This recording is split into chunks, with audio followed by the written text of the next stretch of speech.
সালাম স্টিল ভোটের গাড়ি নিয়ে আমি বর্তমানে অবস্থান করছি ঢাকার ওয়ারিতে।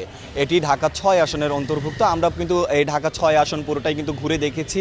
এলাকায় তেমনভাবে কিন্তু আসলে নির্বাচনের যে প্রচারণার কাজটি রয়েছে সেটি কিন্তু প্রার্থীরা চালাচ্ছে না, যেহেতু বিধিনিষেধের কিছু ব্যাপার রয়েছে। তবে এলাকার যারা প্রার্থী রয়েছেন তারা কিন্তু বিভিন্ন মিটিং এবং উঠান বৈঠকের মতো কার্যক্রম তারা পরিচালনা করছেন, এবং এই এলাকার যারা ভোটাররা রয়েছেন স্থানীয়রা তাদের বাসায় গিয়ে যে ভোট চাওয়ার যে কার্যক্রমটি সেটি তারা আপাতত পরিচালনা করেছেন। আপনাকে জানিয়ে রাখতে চাই, এই এলাকায় মোট ভোটারের সংখ্যা রয়েছে 2,90,000-এরও বেশি।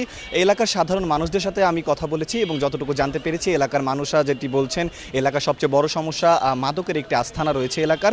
ভূমিকম্প সহনীয় মোস্ট ডিউরেবল দেশের প্রথম থার্মেক্স রড সালাম স্টিল। সালাম স্টিল বোঝে ডিউরেবিলিটি। সালাম স্টিল মোস্ট ডিউরেবল স্টিল। এবং এই এলাকার রাস্তাঘাটে যে উন্নয়নগুলো রয়েছে সেগুলো তারা প্রত্যাশা করছেন আগামী এমপির কাছে, এবং তারা বলছেন যে এলাকা যে মাদকের যে আঁকড়া রয়েছে সেটি যে ভেঙে দিতে পারবে এবং এই এলাকার মাদক যে সম্পূর্ণভাবে দূর করতে পারবে তাকেই কিন্তু আগামী নির্বাচনে এই এলাকার মানুষরা আসলে ভোট দিয়ে নির্বাচিত করবেন, এবং এই এলাকার মানুষরা চাচ্ছে আগামীতে একটি সুষ্ঠু নির্বাচন।